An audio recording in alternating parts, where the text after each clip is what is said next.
Yeah, I want to discuss with you a little bit about midterm. So basically, yeah, since we also have some online students, they are out of state. So our class is only 15 minutes. So normally the midterm will take up to 2 hours. So I'm thinking that maybe it is a good idea to have a online or take-home midterm. So what do you think? Yeah, so normally what I do is that, so I'll give you 48 hours for the midterm, but it only requires like 2 hours. You can pick whatever time you want to get started and then finish it. Okay, and it will be open, everything. Yeah, so do you agree? Any objections? So question. Yeah. Will this be like we sign on and we have 2 hours to No. finish it, or do you have the whole? No, you have the whole 48 hours. Just yeah, because I will have the problem.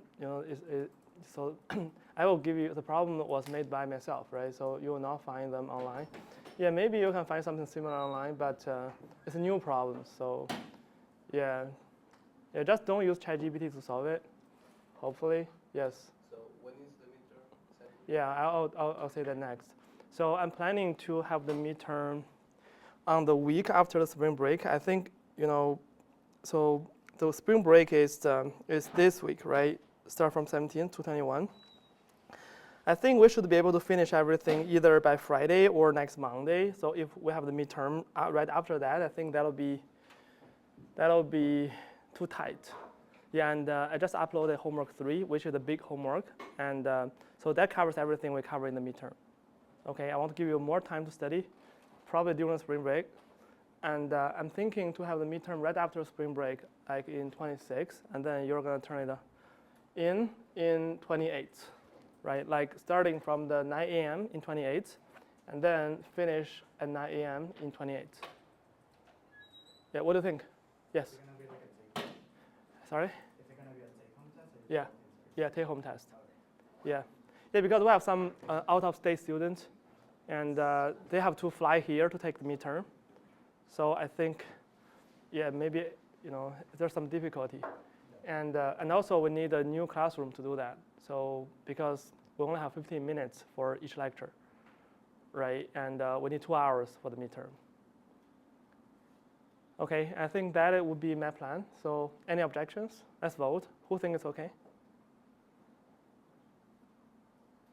Okay, it's unanimous. So objections? No? Okay, great. Then let's do that.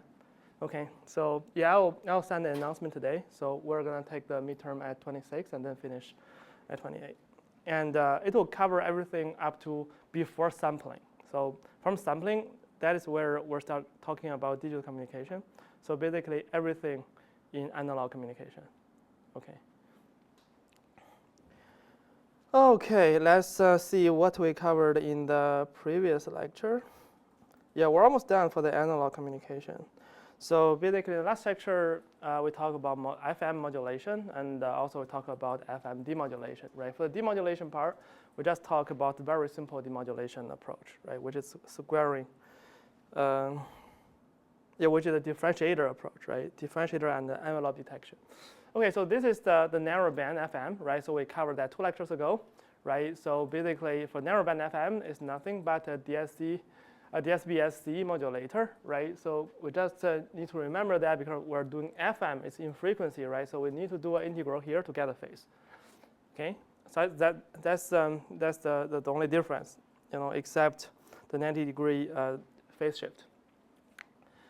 Okay, and then we talk about wideband modulation, right? Wideband FM modulation, right? So basically, we use the idea of sampling, right? So we're going to cover sampling quite a bit in the beginning of the digital communication, right? But here I use the idea of the sampling, right? So basically, what we do is that we sample the signal, right? Basically, we take this value here, take this value here, and so on.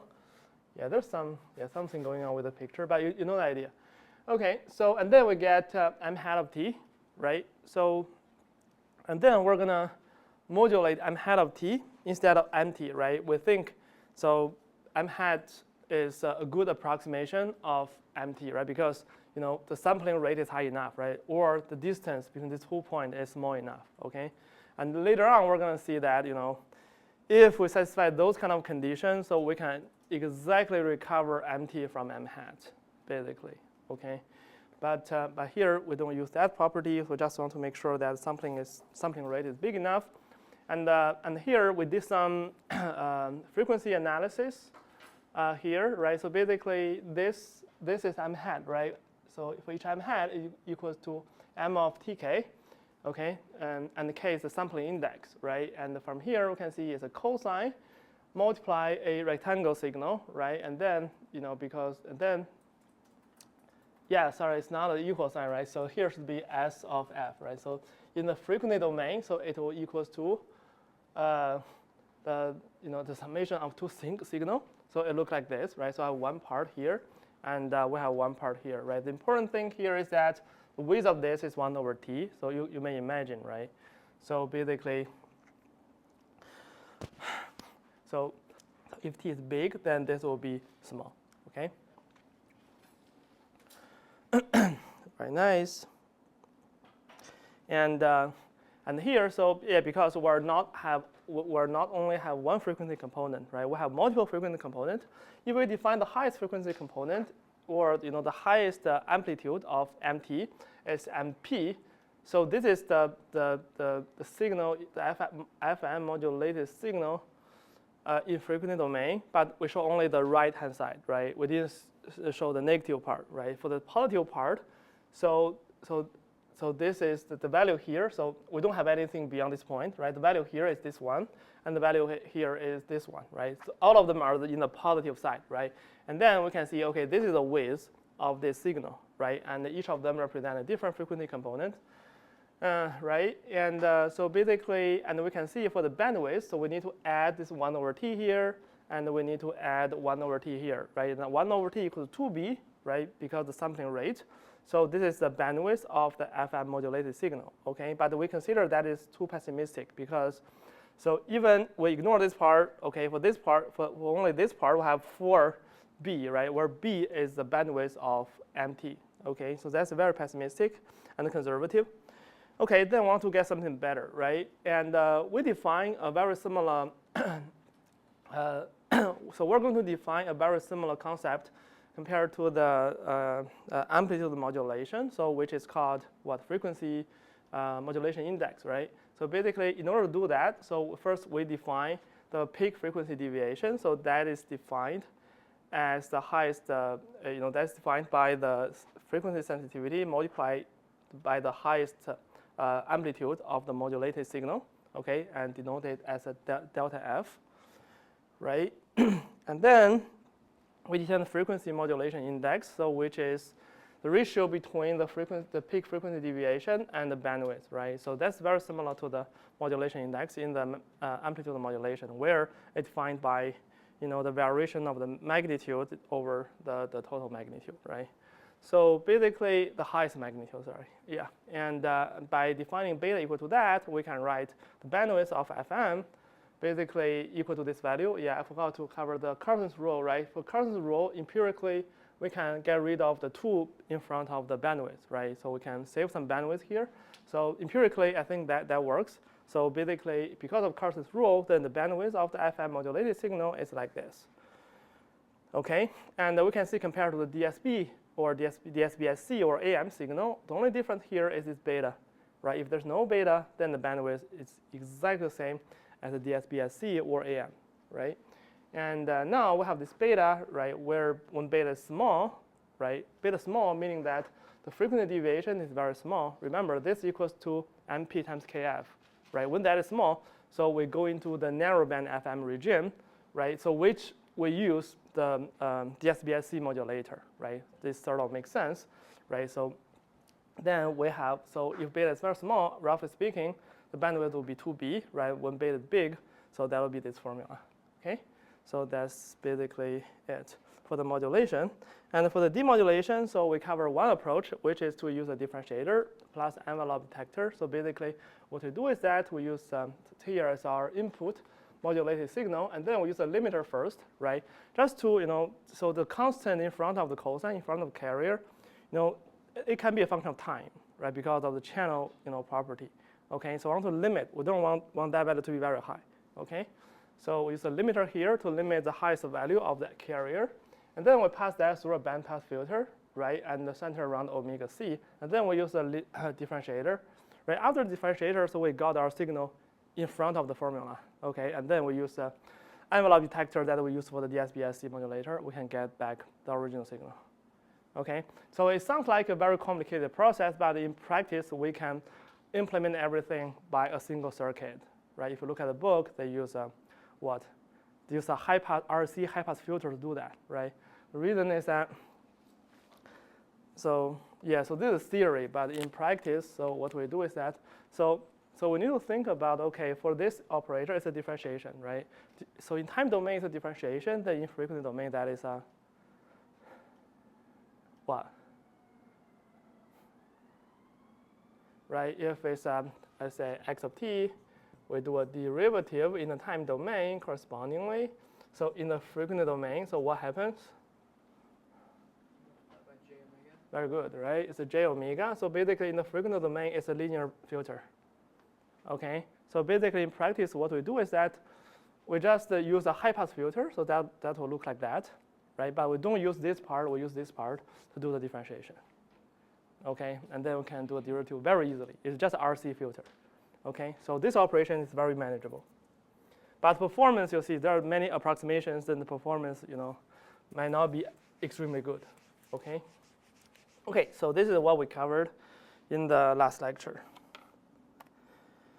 All right, so any questions? Okay, if no questions, let's continue.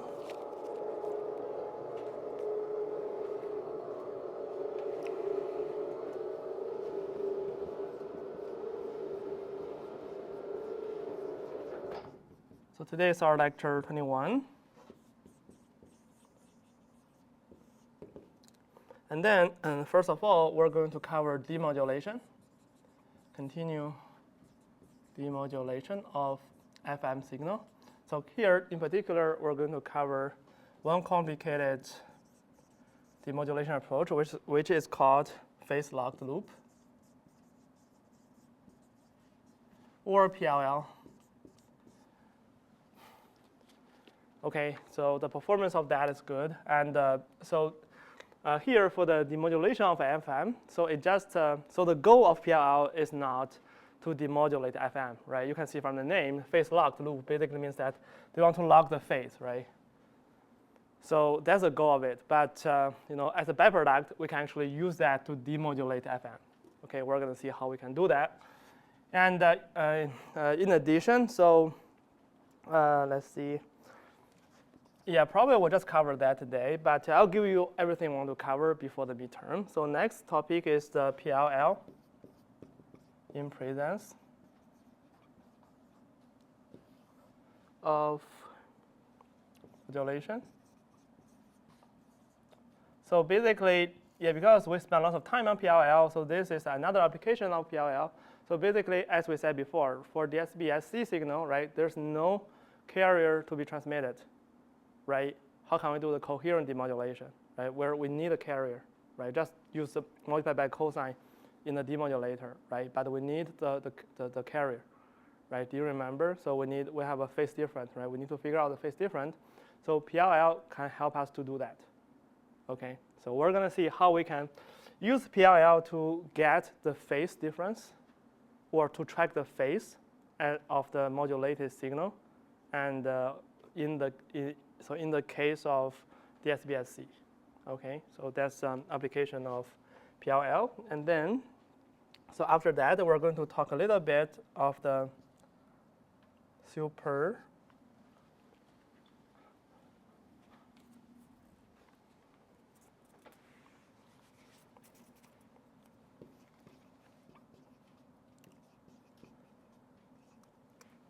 heterodyne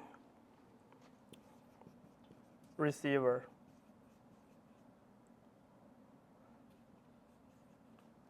Super heterodyne receiver. So basically, it means that, as you can see, right, from lots of our application, so we need a bandpass filter there, right?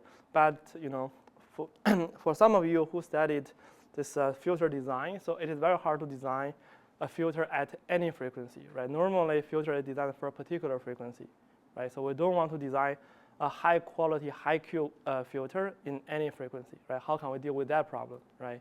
So this receiver basically tells you that, okay, you need to multiply a cosine to shift the signal to the, to the desired frequency and then filter it out, right? So that's basically the idea.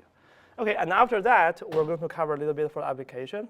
Yeah, and of course, we don't have, in the midterm, it will not cover any application, right? But just for your interest, we're going to see a little bit for the application of FM. Here, we're going to talk about audio application, and we're going to talk about the cellular application of FM, right? The radio application, right? Not audio, radio application. Okay, very good. So any questions? Okay, if not, let's get started. So basically, first, we talk about PLL. Okay, and so PLL is very widely used. I think how to design that in very detail. It can easily be a course of it, right? To tell you how to design the circuit and so on. So, but here we just cover the basic concept of PLL, right? The performance of PLL is very good, but it can track the phase of the received signal pretty well, but it's very complex, right? That's a disadvantage of it. So let's see how we can implement what's the theory behind this PLL. Okay, so let me draw it. So basically, let's denote our input signal as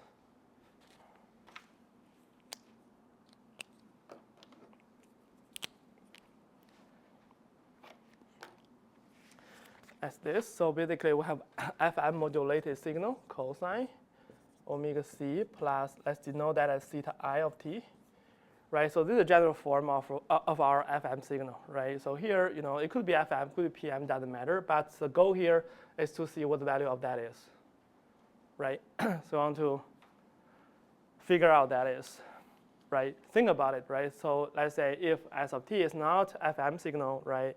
So let's say S of t is a DSVSC modulated signal, although it's just a constant in front of it, right? And then, as we said before, the troublemaker is this phase, right? We don't know the phase, right? That can make our coherent demodulator fail, right? So, but we want to figure that out, right? This is the goal. We want to figure this out, okay? Let's see how we can do that. So basically, here is what we do, right? I'll just write down the diagram first, and then we'll do analysis and see why it makes sense or not, and then we can have a detailed analysis to see why it works, okay?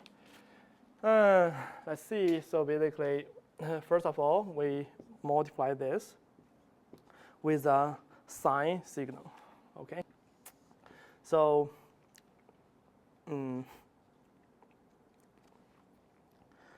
yeah, let me finish the loop first, and then we can talk about it, right? So this is R of t, and then we have a loop filter here. Okay, denote that by h of t, and then we have a et.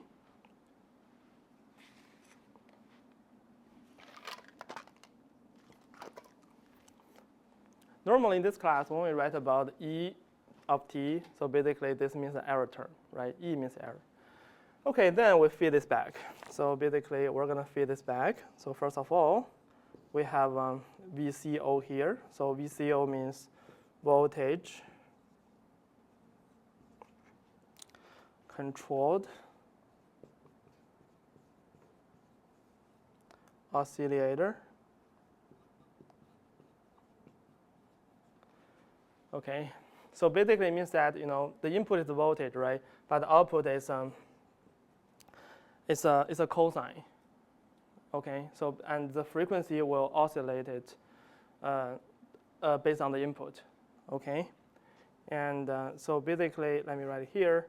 So it will be cosine omega ct plus, I write down this theta O of t, and you'll see what theta O is. And then I shift it by 90 degree or pi half. And then to get something here, right? If we shift the cosine by 90 degree, then you can see here we have a sine, right? omega ct plus theta o of t. Okay, yeah, that is basically what we do here.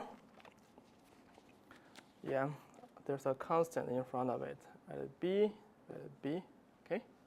Yeah, that's basically a phase log loop, right? Let's see how it works. Okay.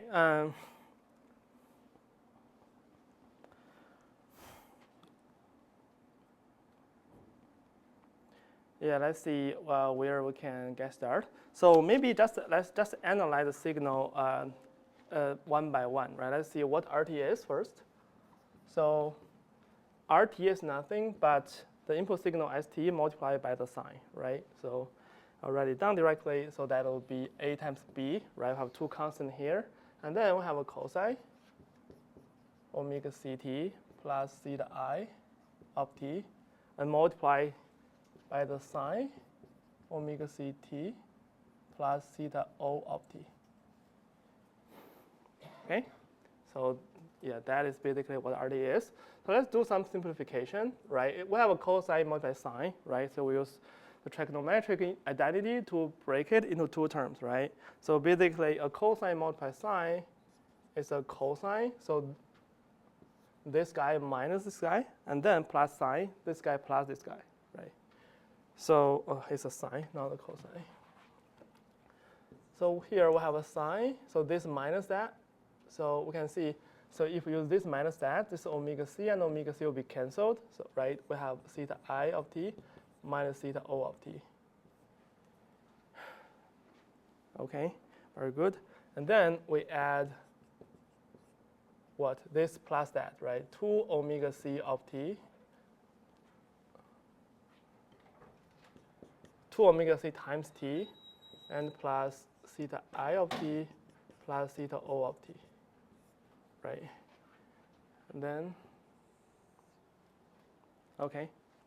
So normally, when you see this kind of term, immediately, so we should think about, right? So this term may not matter much, right? It's a higher frequency component. We're going to filter this out. Filter out, right?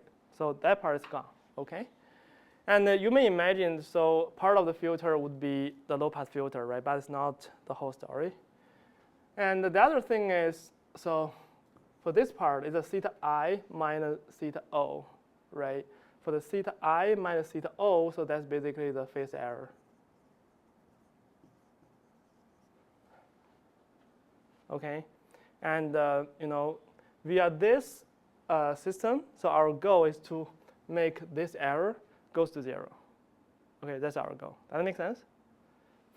Okay, so let's see how we can do that. So first of all, we can think about it's a sine, right? Yeah, let's assume we start from something good, okay? Meaning that this is very small.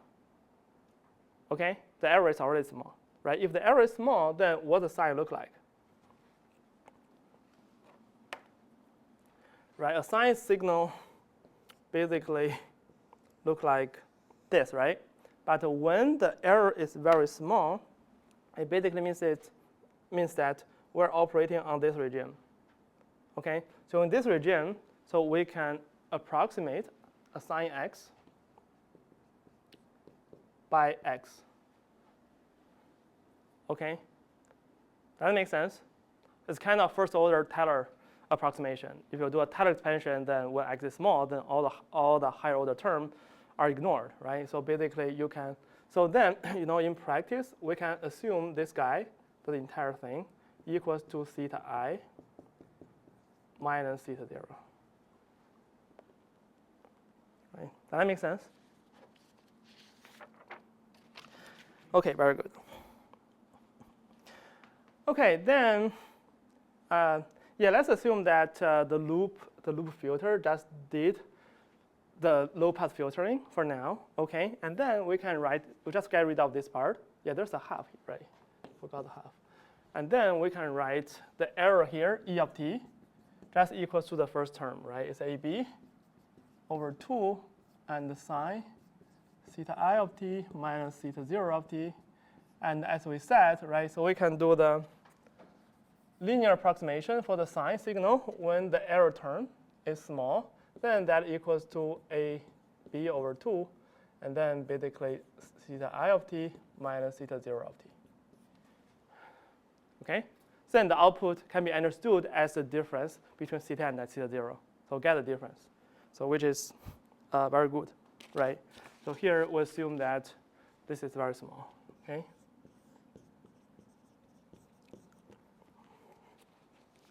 Okay, in addition, so let's see what the VCO does, right? So basically let's see, the input is, so what the VCO does is that, so the VCO will generate a signal that has the frequency based on the input, okay? So we have a subcarrier, we have a carrier frequency here. So basically, it will generate the frequency based on the input variations, okay? So but here we have the phase, right? So intuitively, can you think what does this operation do, right? We input a frequency, and we output a phase. What is this operation? Right? What's the relationship between frequency and the phase? Integral, right? So basically, we can think this is a derivative of theta 0 prime. Sorry, derivative of theta 0, right? Right, because here, so this is the frequency, and then we generate a phase, right? So it's a kind of an integral operation. Right, so this can be understood as a derivative. So the derivative, so this is a frequency, right? And then, the phase will be that, okay? And this is the same as that, right? Therefore, so we can imagine theta 0 prime will just equals to theta I minus t minus theta 0 minus t. And we have some constant in front of it, right? Yeah, maybe, yeah, because, so this operation, is it's not exactly this integral, right? There will be some constant going on. So yeah, instead of writing equal sign, so I may just write a proportional to this. So that might be more precise. But the point here is that the output can be understood as a constant multiply the derivative of theta 0. Okay, that makes sense? And as we said, right, so the theta 0 and the theta I can be very close. Okay, so we say, so this is almost equal as theta I t prime. And the theta I, so this is a derivative of theta I, right, that equals to what? Kf multiply mt, so that is our demodulated signal. Right, this is how it works. Does that make sense? Right? And if you think it twice, right? So this minus that, right? So when when we do this, right? So this t cannot be exactly the same, this 2t, right? Because it's this value, right? And then we need to go through a circuit here, and then multiply this, right? So this basically is before this signal, okay? There's a tiny difference of t, right? If there's a tiny difference of t, it's like, this minus t plus a t minus a delta t, right? And then divided by delta t. Delta is constant, doesn't matter, right? This will be, roughly speaking, that will be a derivative of theta I, right? Yeah, this might be another way to understand it. Does that make sense? Yeah, so it's kind of confusing a little bit, but you need to think a little bit more about it. Right? Any questions? Okay, so there's another way to kind of consider intuitively understand it, right? So let's think, what if the value between the theta I and the theta 0 is very large, right? If the value is very large, then the error is very large, right? If this error is very large, after an integral, it will be a very large value, right? So if the derivative is large, then if we do an integral, so the value here of the phase will be very large. If the phase is very large, so here we use theta I minus theta 0. If theta I minus something large, then the error will be smaller. Right? That's how it intuitively it will reduce the error. Does that make sense? Right? So let's make it more clear. So equivalently, yeah, because of this understanding, so we can have another way to write this graph, right? So we don't need all this complicated stuff. So what we can do is that as follows.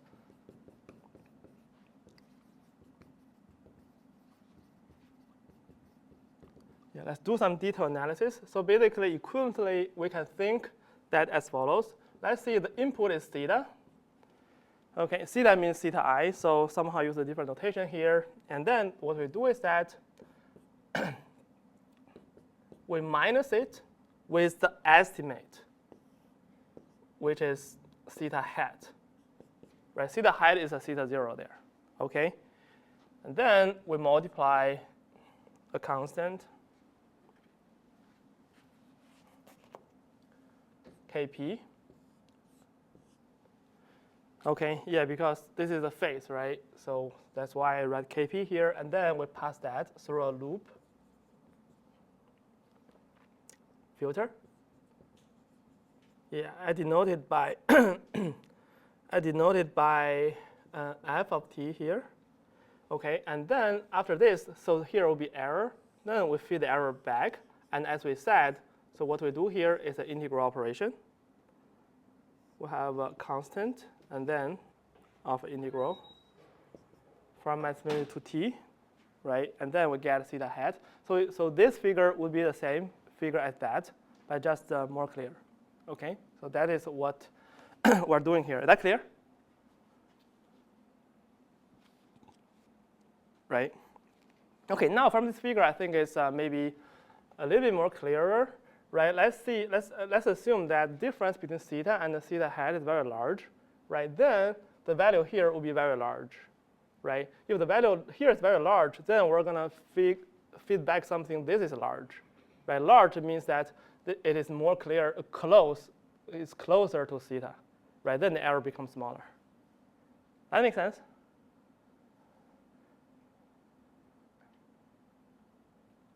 Right? So any questions? Yeah, maybe think it twice, right? Let's say this is very small, right? And then, so then the difference between this and that is large, right? And then after the integral, it will be a very large value, right?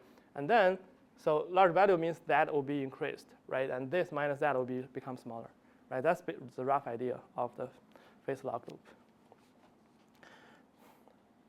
Right, so that's the intuitive understanding of it. Does that make sense? Okay, great. So now let's make it rigorous, right? Let's have a mathematical analysis to see how it works exactly, right? Intuitively, it can work. And here, so this is not that rigorous, right? We just say, okay, because that is the integral, and then sort of, so this is derivative of theta naught, and then this, roughly speaking, this is equal to that, so we have a derivative, right? So, but that is kind of very rough analysis, right? So this is intuition, okay? And here, let's do the analysis. So basically, this is the best we can do in the time domain, right? We cannot do it better. So time domain, this is what we can see, okay? So if we cannot see the property very well in the time domain, so normally we do that in the frequency domain, right? And in particular, for the filter design, so usually we do it in a more generalized frequency domain. So that is what? The Laplace transform, right? Who heard of Laplace transform? Right, it's almost the same as Fourier transform, right? But the definition is just across the entire complex domain, okay? So, but you can think this as a Fourier transform. Everything will be exactly the same, okay? Almost, everything is almost to be exactly the same. So basically, let's assume the Laplace transform of each signal is like this. Theta s is that. Yeah, maybe I use another color for it. It's red.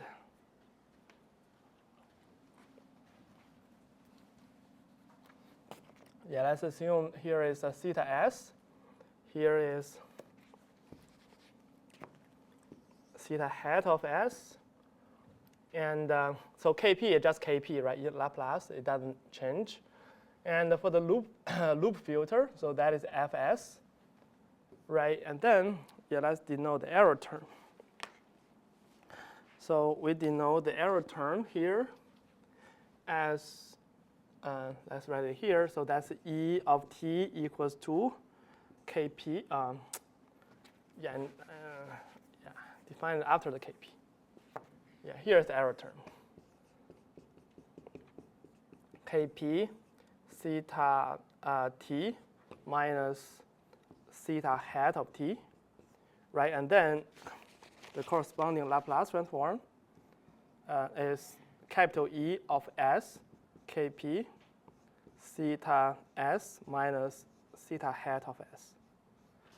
The output signal here is denoted as Vt in time, and in frequency, that will be V of s. And you're almost done just for this one, right? For this, what do we do? It's an integral, right? If it's integral in the time domain, in frequency, that is what? Yeah, we just seen here, right? Yeah, we remove it. So basically, if we do a derivative, that is j omega multiply the frequency signal, right? So if it's derivative, we just use divided by j omega, right? But in the Laplace domain, so that is divided by s. So in Laplace, it will be like this, right? You can see the beauty of the Laplace transform, right? The same as Fourier transform, so we can write everything in terms of a polynomial, right? That is much easier to analyze. So let's do that, right? So basically, we're going to compute two things.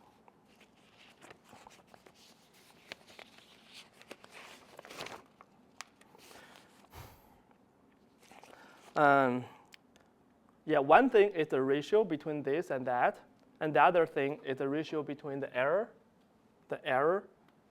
and this, okay? And in order to do that, let's write down the system equation. So in Laplace transform.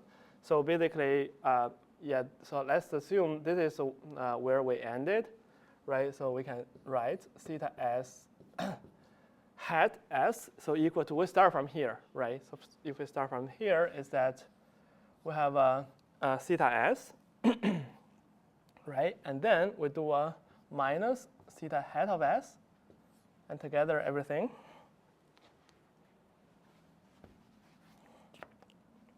We multiply that, we multiply that by Kp, right? And then Fs, right? So we're here, and then we multiply by this, right? So that's K naught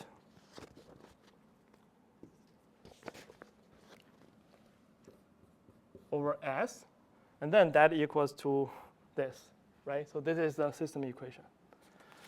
Okay, it's an LTI system, and then we can do some derivation, right? So basically, we have let's see. So basically, we group the term with theta on one side, and group the terms with theta hat on the other side to get. Our goal is to get theta hat of s over theta of s, right? Let's see how can we get it. So basically, if we group this part, right, we have this, multiply that, and then we move it on one side. So that's theta s times Kp Fs, and we have K naught here, and then divided by s, right? And that equals to, so we need to move everything here to the other side, right? So we have a 1 plus K naught Kp Fs divided by s, and then times theta hat of s, right? And now we just divide both parts by theta s and then by this part. Then we can get this ratio, right? So eventually, so you can compute that on your own, right? So yeah, I'll just write it. So basically, that is K0 Kp Fs over s over 1 plus this term.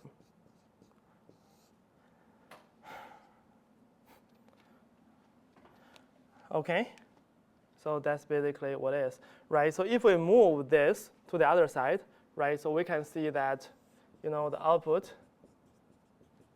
is a function the output phase is a function of the input phase, right? Very nice. And similarly, use the same approach, right? So we just consider, let's see, so this multiply Kp equals to E, right? Then we can get the ratio between ES and theta S, right? So we skip the computation here. So just write the result. So it is like this, 1 plus K naught Kp over S Fs, right? And again, so if we remove the input phase on the other side, we can see the error term, the phase error is a function of the input phase. Okay, right. Okay, so now our goal is to make, this guy goes to 0, right? Let's do some notation here. We denote this as g of s, right? And our goal is to make g of s goes to 0. And let's see how we can do that. And from here, let's see, so what we can do to make it goes to, to make the error goes to 0, right? And we can see from here that this s is fixed, constants are fixed. The only thing we can change is this SF, this fs, right? Therefore, the goal is to design the loop filter to help us to make sure the error goes to 0. Okay, let's see how we can do that.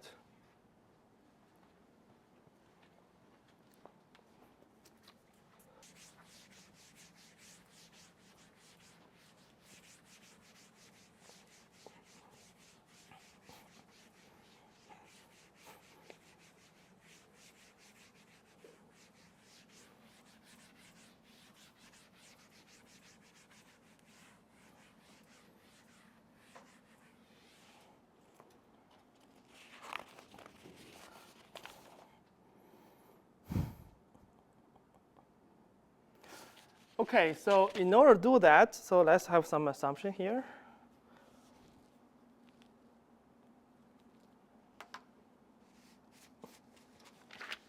So basically, we need to make sure that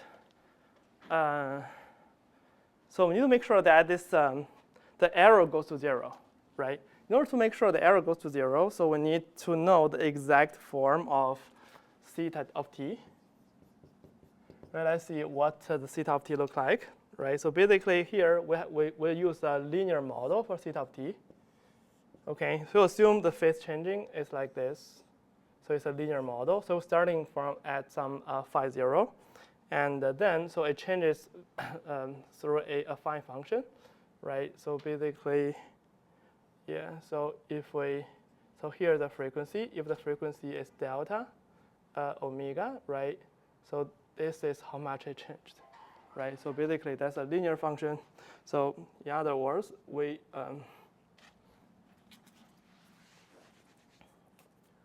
denote theta Ts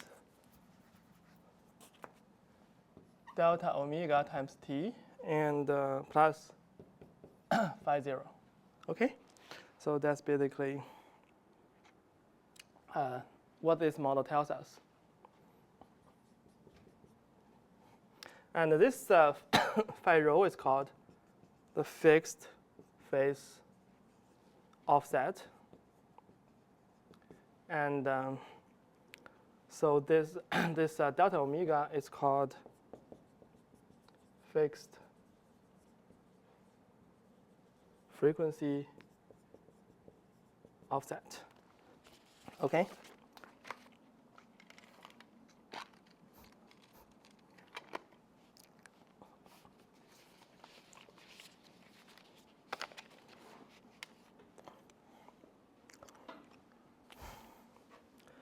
Okay, so given this, let's see how can we design this, right? We have two cases to look at. Probably we're not going to cover both of them. And let's see whether we can cover one of them, right? So before doing this, so let's see how we can write theta of s, right? So here we have some constant multiplied by t here, right? So in the time domain, it's multiplication by t. So in the frequency or in the S domain, so what do we do?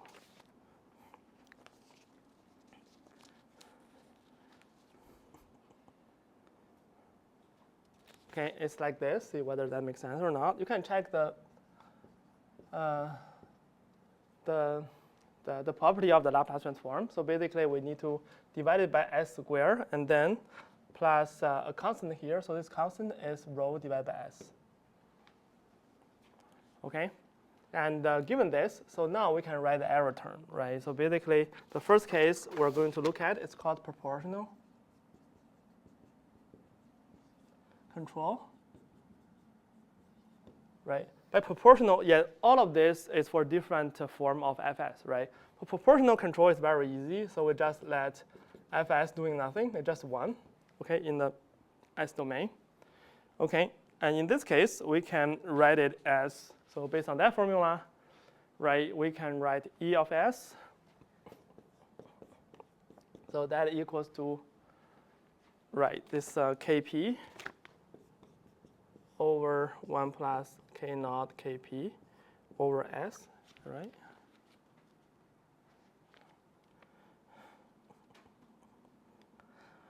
Okay. Yeah, because fs is 1, right? We just plug 1 here, and then times theta s, right? And then let's see. So basically, yeah, we do some manipulation here. So we plug the value of theta s in here, right? That is what? That value, right? Delta omega over s squared plus phi 0 over s. Yeah. Yeah, and then we do some manipulation, right? We multiply, for example, s on both sides here to have a skp, and then s plus k0 kp, and then add this. Okay, just add this term. Okay, so basically what we want is as follows, right? So we want, as time goes by to infinity, then this error term will become 0. Okay, so what does that mean in the frequency domain? Sorry, in the Laplace domain.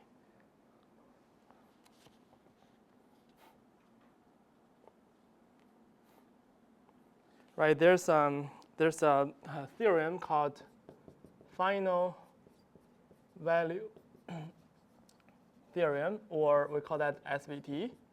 Right, so basically it tells you that the limit we take t goes to infinity in the time domain, so that equals to what? The limit s goes to 0, we use s multiply E of s. Right, so let's do that. So basically,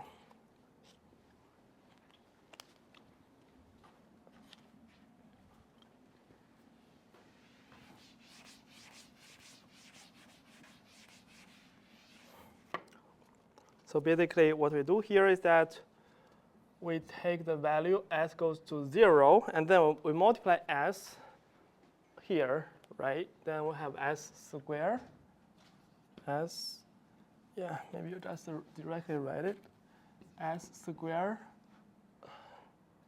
kp over s plus k naught kp, and then multiply the first term, add same thing,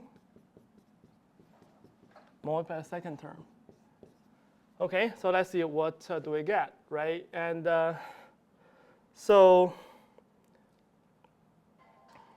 yeah, let's see. So for this term, yeah, we plug s equal to 0 in, right? And so what do we get? So basically, so we have s 0, we have s squared here, right? So basically, let's see, yeah, we have s squared here. Right, so this s squared and this s squared can be canceled. And then we put s equal to 0 here, so that is equal to kp. And kp, k0 multiply kp. And then we multiply delta omega, right? So here, if we put s squared equal to 0 here, so this term will be gone, so that will be 0, right? And then, so we cancel this kp, so what we got is delta omega divided by k naught. Okay, so remember that what we want is that when this guy goes to 0, right? The error has to go to 0, then we're good. Okay, but from here we can see that, so in general this is not 0, right? If delta omega is not 0, right? So it means that in this case it can only work when delta omega is not 0. So phi is okay. So we can have some non-zero phi 0, but if delta is not 0, then it's not okay. Okay, so it basically means that by letting fs equals to 1, so it will not work, which kind of makes sense, right? So remember, yeah, for this one, we sort of assume the low-pass filter is already done, okay? So fs does not have the low-pass filter component, okay, because we have the error here directly, right? Remember, we have a higher order term if we consider the original graph, right? So the low-pass filter is done, okay? So then, if we do nothing for the loop filter, so basically it will never work, okay? So next lecture, we're going to see when it will work. So for what kind of low-pass filter it will work, okay? Okay, great. And then the hard part will be over, okay.